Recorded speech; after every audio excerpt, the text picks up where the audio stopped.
First of all, what are these groups most upset about? Explain it to us.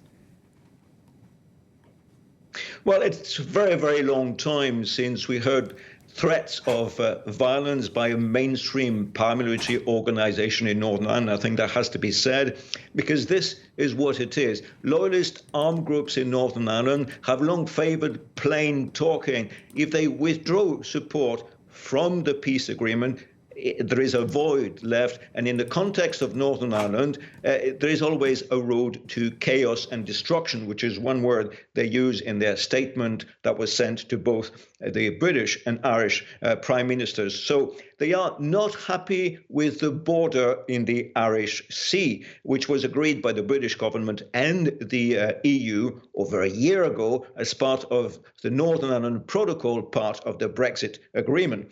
As part of that agreement, Northern Ireland was left with one foot in the EU.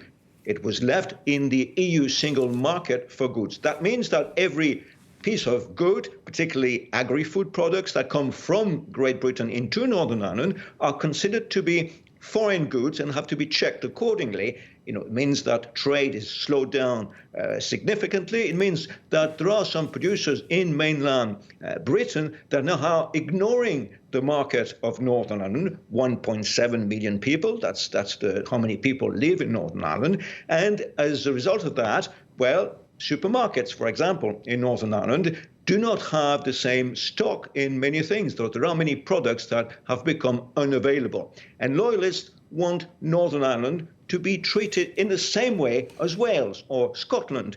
And I'm afraid that's not happening in this context, in the context of the Northern Ireland Protocol. So why is this border in the Irish Sea in existence?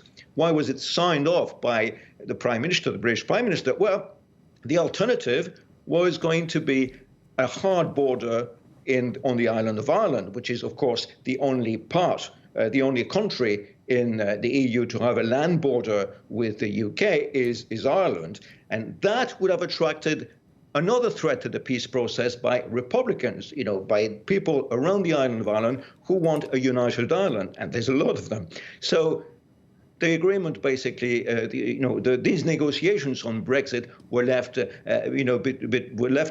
decide what was going to be the small amount of threat, I suppose, and they decided over, a border in the Irish Sea. So now, of course, we are seeing that there's no perfect solution to Northern Ireland. Brexit reignited the issues of identity on the island of Ireland, which had been settled by the Good Friday Agreement and its implementation.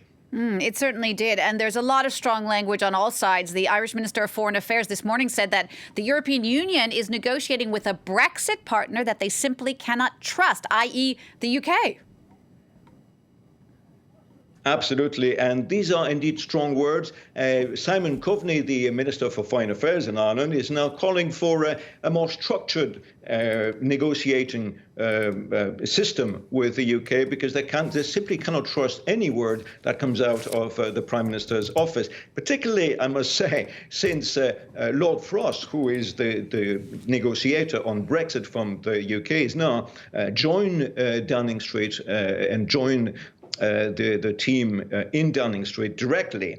And he's obviously, decision was taken unilaterally yesterday to do away with the implementation of the protocol from April, which would have meant that particularly goods that are made of agricultural, agri-food industry products would have had to be checked systematically coming from Britain into Northern Ireland. This there was a transition period that was supposed to end on this in April. What the British did is that they decided to prolong this transition period to October, so that supermarkets and organizations, any trader was going to have more time to settle. So that in itself doesn't seem to be, significantly difficult to do. But instead of announcing that they would do that, they should have, according to the protocol, negotiating this, ask permission to the EU, because what they're doing now, in the words of the Irish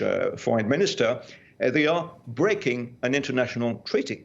Hervé, thank you for that. Hervé Amoric, they're reporting for us from Belfast.